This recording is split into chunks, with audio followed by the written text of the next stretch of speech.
शाम के 7 बजने को है। देश के सबसे लोकप्रिय, सबसे विश्वसनीय और नंबर 1 शो शंखनाद में आप सभी का स्वागत है। आपके साथ मैं हूं चित्रा त्रिपाठी। आपको बता दें, यूं तो दिसंबर में सर्द हवाएं चल रही हैं, मौसम का तापमान लगातार गिरता हुआ चला जा रहा है, लेकिन इन सब के बीच राजनीति की गर्मी उत्तर प्रदेश में बढ़ती हुई चली जा रही है। आरोप प्रत्यारोप के वादों और दावों के बीच में आपको बताते चले, एक ऐसी तस्वीर सामने आई जिसको लेकर जमकर बवाल मचा हुआ है।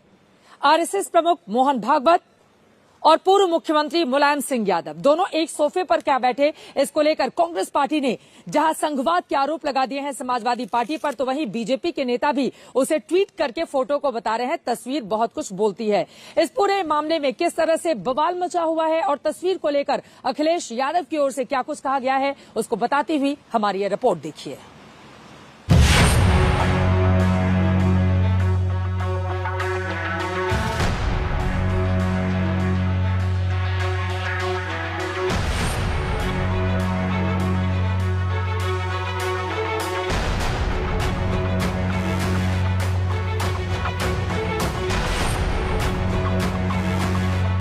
कहा जाता है कि एक तस्वीर 1000 शब्दों के बराबर होती है, और अगर तस्वीर में दो अलग अलग विचारधाराओं वाली शख्सियत साथ हो, तब तो तस्वीर 1000 शब्दों से ज्यादा 1000 अटकलों और 1000 सवालों को साथ लेकर चलती है। ऐसी ही है ये तस्वीर। एक ही सोफे पर संघ प्रमुख मोहन भागवत और समाजवादी पार्टी के नेता मुलायम सिंह यादव बैठे हुए हैं। हो सकता है कि यह शिष्टाचार मुलाकात हो सकता है कि कुशल छेम वाली मुलाकात हो सकता है, लेकिन हो सकने और होने के बीच के अंतर को बीजेपी की ओर से अटकलों के लिफाफे में लपेटकर प्रस्तुत किया गया। वैसे तो असली तस्वीर ये थी, जिसमें पूरी तस्वीर में 10 लोग दिख रहे हैं। संघ प्रमुख मोहन भागवत केंद्रीय मंत्री अर्जुन राम मेघवाल को उनके जन्मदिन की बधाई दे रहे हैं और मुलायम सिंह यादव शिष्टाचार के तौर पर हाथ उठाए हैं। लेकिन यूपी बीजेपी के ट्विटर हैंडल से इस तस्वीर को काट पीट कर इस तरह से ट्वीट किया गया, साथ में लिखा गया, तस्वीरें बहुत कुछ बोलती हैं। जिस मंशा से बीजेपी की ओर से यह ट्वीट किया गया, उसी मंशे का मांझा कांग्रेस ने पकड़ लिया। कांग्रेस की तरफ से भी ट्वीट करके लिखा गया कि नई सपा में सा मतलब संघवाद है। कांग्रेस के इस हमले का जवाब समाजवादी पार्टी के मुखिया अखिलेश यादव ने दिया। केवल एक तस्वीर वहाँ की नहीं है, वो एक शादी का कार्यक्रम था। देश के बड़े नेता वहाँ थे, शरद पवार जी भी वहाँ थे। मैंने एक दूसरी भी तस्वीर देखी है जिसमें सुप्रिया सुले जी नेताजी से मिल रहे हैं, नेताजी उन्हें आशीर्वाद दे रहे हैं, शरद पवार जी से वो मिले। तो ये नजरिया है कौन किस तरीके से देखे। भारतीय जनता पार्टी और कांग्रेस दोनों एक हैं। जो कांग्रेस है वही बीजेपी, जो बीजेपी है वो कांग्रेस है। अखिलेश ने अकेले कांग्रेस ही नहीं, बीजेपी को भी नहीं बख्शा। उन्होंने तस्वीर की परिभाषा यूं गढ़ी। जो बीजेपी ने तस्वीर दी है कि तस्वीर क्या बोलती है, तस्वीर ये बोलती है कि जो उनके बड़े नेता मिले नेताजी से, उन्होंने नेताजी को आशीर्वाद दिया और कहा कि बाबा जी इस बार जा रहे हैं, समाजवादी आ रही है। समाजवादी पार्टी के सांसद और राष्ट्रीय महासचिव प्रोफेसर राम गोपाल यादव ने कांग्रेस को भारतीय संस्कृति और शिष्टाचार का पाठ पढ़ाया।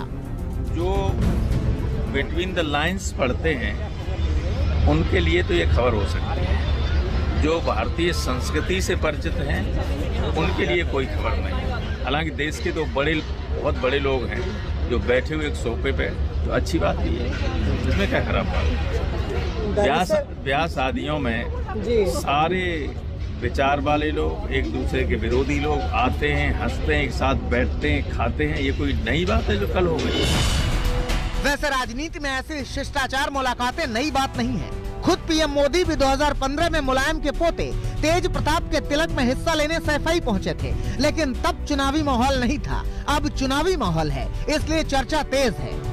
हालांकि समाजवादी पार्टी यही नहीं रुकी, उसने एक तस्वीर ट्वीट की जिसमें शरद पवार नजर आ रहे हैं, सुप्रिया सुले मुलायम सिंह यादव के पैर छू रही हैं। ट्वीट में लिखा गया, राजनीतिक शिष्टाचार भूल चुकी है कांग्रेस। जिस कार्यक्रम की तस्वीर लगा रही है कांग्रेस, उसी कार्यक्रम में कांग्रेस के सहयोगी एनसीपी के नेताओं ने भी लिया नेताजी का आशीर्वाद। इस पर क्या कहेगी कांग्रेस? समाजवादी पार्टी के ताबड़तोड़ हमले का जवाब बीजेपी की ओर से दिया गया। उसी अंदाज में याद दिलाया गया कि कार सेवकों पर गोली किसने चलाई थी। आज मुलायम सिंह यादव जी यदि मोहन जी के साथ बैठते हैं, यह संघ के प्रसार का, संघ की विश्वसनीयता का और संघ का समाज में जो सर्वसमावेशी रूप है उसका स्वरूप है। और मुलायम सिंह जी वहाँ बैठने के बाद संभवतः यह भी महसूस करते होंगे कि राम जन्मभूमि के दौरान उन्होंने जो कार सेवकों के साथ किया वह ऐसा नहीं करना चाहिए। चुनावी राजनीति अपनी जगह है, लेकिन तस्वीर का सच आप जान लीजिए। सोमवार को उपराष्ट्रपति वेंकैया नायडू की पोती की शादी का समारोह कार्यक्रम था। इसमें देश की तमाम हस्तियां शामिल हुई। इसी कार्यक्रम में मोहन भागवत और मुलायम सिंह यादव एक ही सोफे पर बैठे नजर आए। इस तस्वीर में संसदीय कार्य राज्य मंत्री अर्जुन राम मेघवाल भी थे। उन्होंने संघ प्रमुख को बताया कि उनका जन्मदिन है। संघ प्रमुख ने उन्हें जन्मदिन की बधाई दी। मुलायम और संघ प्रमुख की मुलाकात एक वैवाहिक समारोह में हुई सामान्य मुलाकात मानी जा रही है, लेकिन यूपी के चुनावी माहौल में इस तस्वीर ने सियासी तपेश बढ़ा दी है। मैनपुरी से समर्थ श्रीवास्तव और दिल्ली में सुप्रिया भारद्वाज और मौसमी सिंह के साथ आज तक ब्यूरो। उत्तर प्रदेश में आधी आबादी को अपने पाले में लाने की लगातार कोशिशें की जा रही हैं राजनेताओं की ओर से। आपको बता दें, इसी कड़ी में एक तरफ जहां कांग्रेस पार्टी की ओर से लगातार 40% अपनी महिला टिकट की बात कही जा रही है, पिंक घोषणा पत्र को लेकर भी पार्टी आगे बढ़ रही है, लड़की हूं लड़ सकती हूं का नारा दे रही है, तो वहीं दूसरी तरफ समाजवादी पार्टी भी महिलाओं के साथ संवाद का कार्यक्रम चला रही है। लेकिन इसी में आज प्रधानमंत्री नरेंद्र मोदी ने प्रयागराज में महिलाओं से सीधा संबोधन किया और महिला सशक्तिकरण की दिशा में सरकार की ओर से क्या कामकाज गिनाए गए हैं इसका जमकर जिक्र किया और प्रदेश की आधी आबादी को अपने पक्ष में लाने की एक बार फिर से कोशिश की, ताकि 2022 में उसी तरह की जीत हासिल हो सके जैसा 2017 में भारतीय जनता पार्टी को हुआ था।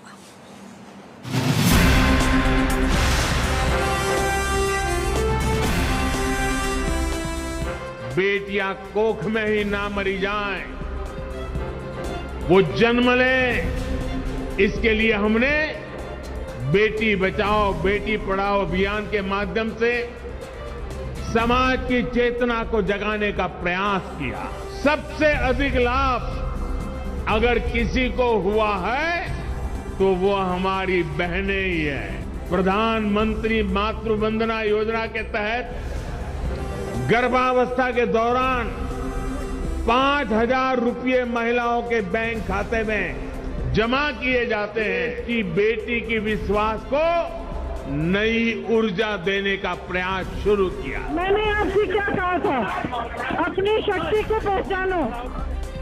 पीएम मोदी का एक एक बयान उस महिला शक्ति को साधने की कवायद है जो यूपी के चुनाव में किसी भी पार्टी के लिए विनिंग फॉर्मूला साबित हो सकती है। प्रयागराज के महिला सशक्तिकरण सम्मेलन में पहुंचे पीएम मोदी ने स्वयं सहायता समूह की 1,60,000 महिलाओं को सौगात दी। प्रदेश में महिलाओं की सुरक्षा पर बात की, कानून व्यवस्था पर योगी सरकार की पीठ थपथपाई, पिछली सरकार पर माफिया राज वाला तंज कसते हुए कमियां गिनाई।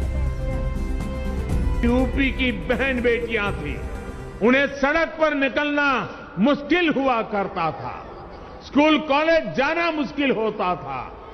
आप कुछ कह नहीं सकती थी, बोल नहीं सकती थी, क्योंकि थाने गई तो अपराधी बलात्कारी की सिफारिश में किसी को फोन आ जाता था।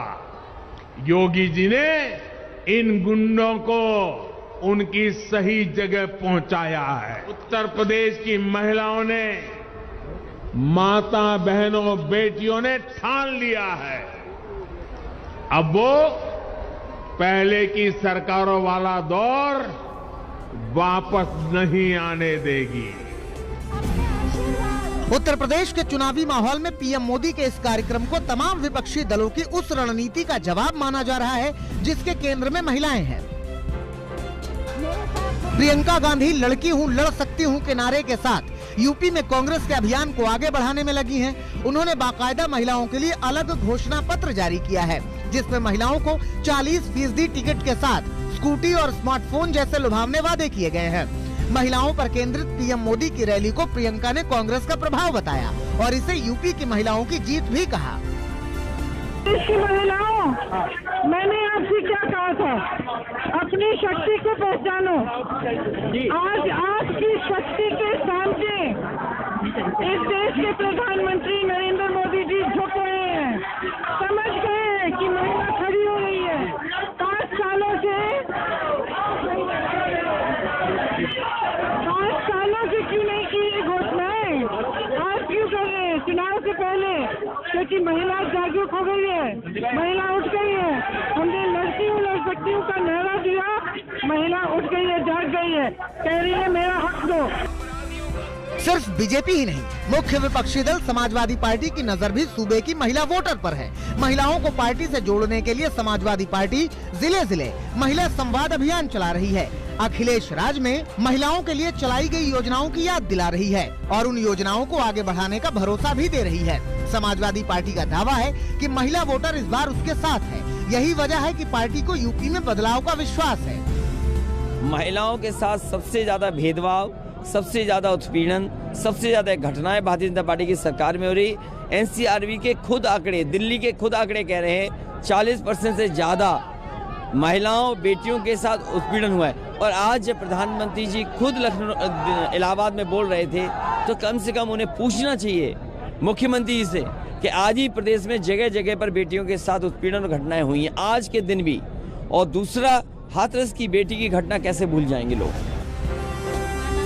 सभी पार्टियों का ये जोर महिला वोटों के उस गणित से जुड़ा है जो चुनाव में जीत का फैक्टर बन सकता है।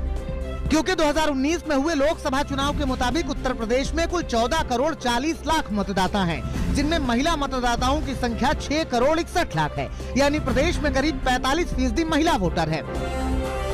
बड़ी बात यह है कि पिछले 3 दशकों में यूपी की महिलाओं की वोटिंग में करीब 15% का इजाफा हुआ है। साल 2012 और 2017 के विधानसभा चुनाव और 2019 के लोकसभा चुनाव में महिलाओं ने वोटिंग में पुरुषों को भी पीछे कर दिया। यही वजह है कि उत्तर प्रदेश में जीत के लिए जोर लगा रहे सभी दल 2022 के चुनाव में भी आधी आबादी के वोटों को बेहद अहम मान रहे हैं। इसीलिए पीएम मोदी ने प्रयागराज के मंच से महिलाओं के लिए चल रही तमाम योजनाओं का जिक्र किया और शादी की उम्र को बढ़ाने के विरोध को लेकर इशारों में समाजवादी पार्टी पर हमला बोल दिया।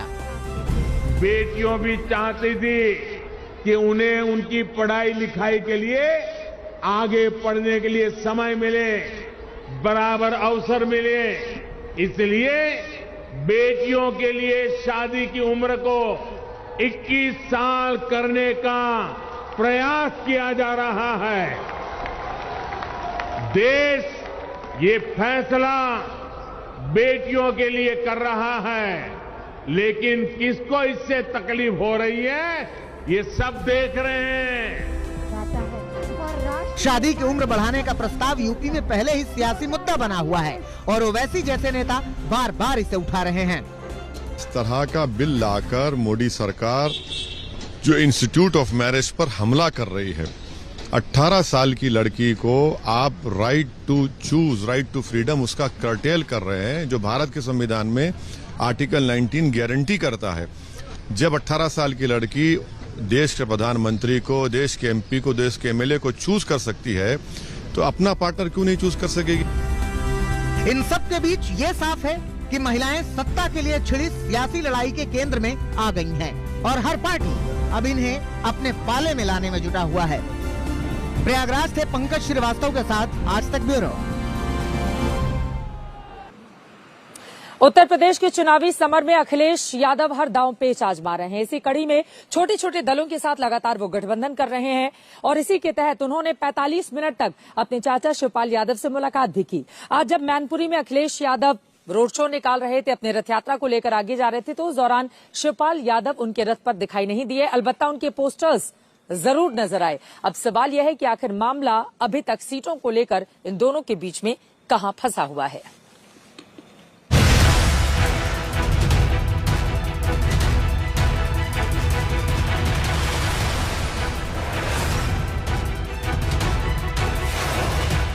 ये अपनी जमीन को पाने की कोशिश है, ये अपने गढ़ को मजबूत बनाने की कोशिश है। जनता के बीच हाथ मिलाते हुए, अभिवादन देते हुए, और ये भीड़ जो है, ये भीड़ खत्म होने का नाम नहीं ले रही है। आज अखिलेश यादव का विजय रथ मैनपुरी पहुंचा तो सड़कें अखिलेश और शिवपाल यादव के पोस्टर से पट गईं। पोस्टर्स के जरिए दिखाया जा रहा है, बताया जा रहा है कि किस तरह मुलायम परिवार एक हो गया है। तस्वीरों के जरिए मैं अगर समझाऊं आपको, तो आप अगर पोस्टर्स देखेंगे मेरे पीछे, तो पोस्टर्स में आप देखेंगे शिवपाल सिंह यादव और उसके बगल में अखिलेश यादव। काफी लंबे समय के लंबे अंतराल के बाद शिवपाल सिंह की वापसी हो गई है। समाजवादी पार्टी के होर्डिंग्स में, पोस्टर्स में लंबे समय तक केवल आजम खान नजर आते थे, मुलायम सिंह नजर आते थे अखिलेश के साथ, पर अब मैनपुरी की धरती से जो समाजवादी पार्टी का गढ़ भी है और मुलायम सिंह यादव का यहां स्ट्रॉन्ग होल्ड रहा है, वहां पर शिवपाल सिंह यादव की तस्वीर काफी कुछ बयां करती है, काफी संदेश देती है। पोस्टर में जरूर चाचा छाए रहे, लेकिन इसी मैनपुरी से एक तस्वीर और आई समाजवादी पार्टी के विजय रथ की, जहां पर अखिलेश यादव के साथ चाचा शिवपाल कहीं नजर नहीं आए। समाजवादी पार्टी की मैनपुरी में विजय रथ यात्रा का 8वां चरण, तस्वीर अगर हम मेरे पीछे देखेंगे इस वक्त, ये मैनपुरी जिला है जो समाजवादी पार्टी का गढ़ कहा जाता है, और इस गढ़ की जो तस्वीरें हैं वो बयां कर रही हैं कि भीड़ यहां पर एकत्रित हुई है भारी संख्या में। सामने की तरफ अखिलेश यादव बस के ऊपर सवार हो गए हैं। अगर आप देखेंगे, एक नीरज कुमार कैमरामैन दिखा रहे हैं आपको क्लोज फ्रेम से, अखिलेश यादव जिस तरह से बस पर सवार हुए हैं, और जो पब्लिक है वो उस रथ के इर्द गिर्द भरती जा रही है। पूरा मैदान इस वक्त लोगों से सटा है। अब सवाल यह हुआ कि आखिर समाजवादी पार्टी के मंच पर चाचा शिवपाल क्यों नहीं दिखे। सवाल लाजमी इसलिए भी है क्योंकि मैनपुरी मुलायम का गढ़ है और शिवपाल यादव की भी यहाँ अच्छी खासी पकड़ है। ऐसे में सवाल यह है कि क्या सिर्फ दल मिले हैं, दिल नहीं। मेरी कोशिश थी पहले दिन से कि जितने भी क्षेत्रीय दल हैं, छोटे दल हैं, उनको साथ लाया जाए। उसी कड़ी में उनका भी एक दल है और बहुत सारे लोग चाहते थे कि किसी रूप में गठबंधन हो जाए या कोई रास्ता ऐसा निकल जाए जिसमें दोनों लोग एक साथ में आए। कम से कम समाजवादी पार्टी ने वो फैसला लिया है और सभी क्षेत्रीय छोटे दलों को साथ लाया। उसी में चाचा का भी एक दल है, उसको साथ लेने का काम समाजवादी पार्टी ने किया है। अखिलेश यादव ने एक बार फिर से चाचा से गठबंधन को छोटी पार्टियों को शामिल करने की एसपी की रणनीति का हिस्सा बताया। दरअसल चाचा शिवपाल के नदारद रहने की एक बड़ी वजह सीटों का बंटवारा बताई जा रही है, जिस पर अभी मुहर नहीं लगी है। सूत्रों की माने तो शिवपाल के कई समर्थक इस बार समाजवादी पार्टी के टिकट पर चुनाव लड़ सकते हैं। ऐसे में प्रगतिशील पार्टी को बहुत कम सीट मिलने की संभावना है। खबरों के मुताबिक शिवपाल ने समर्थकों की लंबी चौड़ी लिस्ट भेजी थी, लेकिन अखिलेश 3 या 4 सीट से ज्यादा देने को तैयार नहीं है। खबरें यहाँ तक है कि अखिलेश ने शिवपाल समर्थकों को सरकार बनने पर एडजस्ट करने का भरोसा दिया है, जिसमें शिवपाल के बेटे अंकुर यादव का भी नाम शामिल है। दरअसल शिवपाल की प्रगतिशील समाजवादी पार्टी पिछले चुनाव में भले ही कुछ कमाल न कर सकी हो, लेकिन समाजवादी पार्टी को नुकसान जरूर पहुंचाया था। खासकर कन्नौज, फिरोजाबाद, बदायूं जैसी सीटों पर एसपी की हार की एक बड़ी वजह शिवपाल का अलग होना भी रहा। शिवपाल यादव पश्चिम, अवध और बुंदेलखंड के करीब 10 जिलों की 60 से 70 सीटों पर असर रखते हैं। इसके पीछे वजह यह है कि उनका अभी भी सहकारी समितियों पर कब्जा है। साथ ही वो अपने कोर वोट बैंक यादव को भी सहेज कर चल रहे हैं। चुनावी आंकड़ों के नजरिए से देखें तो शिवपाल यादव मैदान में कहीं भी नहीं टिकते। समाजवादी पार्टी से अलग होकर 2019 में लोकसभा चुनाव में अपनी पार्टी प्रगतिशील समाजवादी पार्टी के चुनाव चिन्ह पर उतरे शिवपाल यादव ने यूपी के 47 लोकसभा सीटों पर अपने प्रत्याशी उतारे थे। खुद फिरोजाबाद से वो चुनाव भी लड़े थे, लेकिन सिर्फ अखिलेश को नुकसान पहुंचाने के अलावा वो कुछ नहीं कर पाए। शिवपाल से अलग होने के बाद 2017 में समाजवादी पार्टी को 22% वोट मिले थे, जो पिछले चुनाव से करीब 8% कम थे। 2019 में शिवपाल को सिर्फ 0.3% वोट मिले। शिवपाल के वोट काटने का ही असर था कि राम गोपाल यादव के बेटे अक्षय यादव अपने गढ़ में चुनाव हार गए। वहीं कन्नौज जैसी सुरक्षित सीट से अखिलेश यादव की पत्नी डिंपल यादव चुनाव हार गयी। पार्टी में हुए दो फाड़ का नुकसान सीधे समाजवादी पार्टी को हुआ। अब अपने गढ़ को मजबूत करने के इरादे से समाजवादी पार्टी एक बार फिर मैदान में है। मैनपुरी घर है और कैसा भी वक्त रहा होगा, यहाँ की जनता ने नेताजी का साथ नहीं छोड़ा और समाजवादी पार्टी को हमेशा यहाँ से जिता करके भेजा। नेताजी का जीवन यहाँ पर इस क्षेत्र में मिलते हुए गुजरा है लोगों के साथ। ऐसे भी यहाँ लोग होंगे जिनके साथ लगातार उन्होंने मेहनत की होगी। उनके उम्र के लोग और उनके साथ के लोग यहाँ हैं, उनका क्षेत्र है, उनको कई बार यहाँ से चुन करके भेजा, देश के रक्षा मंत्री बनाया। आज जनता बदलाव चाहती है। अखिलेश ने अपनी साइकिल में एक बार फिर से चाचा को तो बिठाया है, जो मजबूती के साथ मजबूरी भी नजर आ रही है। मैनपुरी से समर्थ श्रीवास्तव के साथ आज तक ब्यूरो। इटावा में मेरी मौजूदगी है और आपको बता दें कि यहीं पर मैंने शिवपाल यादव जी का इंटरव्यू किया है। उसमें उन्होंने क्या खास बातें कही हैं, किस तरह से उन्होंने इस बात को स्वीकार कर लिया है कि अखिलेश यादव ही समाजवादी पार्टी के अब नेताजी हैं। अखिलेश से मनमुटाव को लेकर उनकी ओर से क्या कुछ कहा गया, और इसके अलावा आपको ये भी बताते चले कि दोनों के साथ साथ चुनाव लड़ने पर उनकी ओर से क्या बयान दिए गए हैं। आपको बताते चले शिवपाल यादव जी की ये गाड़ी है जिसमें वो इस समय बैठे हुए हैं और इस समय वो निकल रहे हैं। उनसे एक्सक्लूसिव बातचीत कुछ ही देर में शाम 7:30 बजे मेरे साथ आज तक पर आप जरूर देखिएगा। अब आगे बढ़ते हुए उत्तर प्रदेश की सियासत से आपको लेकर चलते हैं पंजाब, जहां पर बेअदबी के मामले में लगातार बवाल मचा हुआ है। राहुल गांधी ने लिंचिंग के मुद्दे पर बीजेपी पर सवाल उठाए तो बीजेपी पूरा कच्चा चिट्ठा लेकर बैठ गई। इन सब के बीच पंजाब की राजनीति किस तरह से आगे बढ़ रही है उसको बताती हुई यह रिपोर्ट देखिए।